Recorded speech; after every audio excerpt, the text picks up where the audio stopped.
Assalomu alaykum, hurmatli qadrli tomoshabinlar. Haqiqatan bugun nihoyatda bir xushallik kun.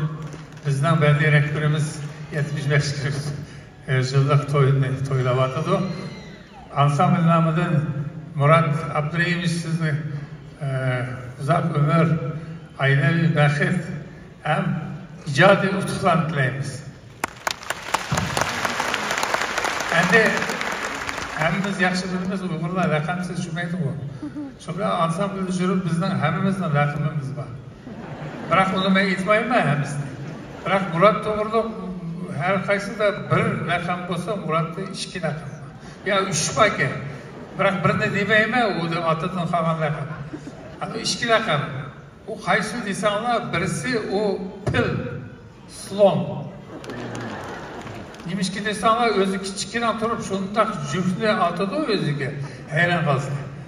Ikkinchi raqam u Lenin. Uni kichkina bo'yi kichik bo'lgan, o'sha biz deymiz, birlarni uyushtirib keldi-ku. Shu vaqtda deymiz, mana Lenin keldi deb.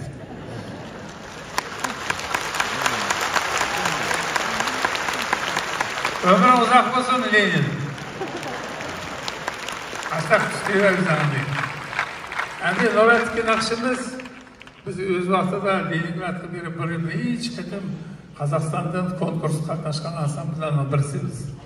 Sonra konkursga qatnashib, bu yerda bir diplomat bo'ldik. Shu naqsha Tin Yaga Safar degan Jalol Asimovning naqshasi. Shuni bir tasavvur qiling. Rahmat.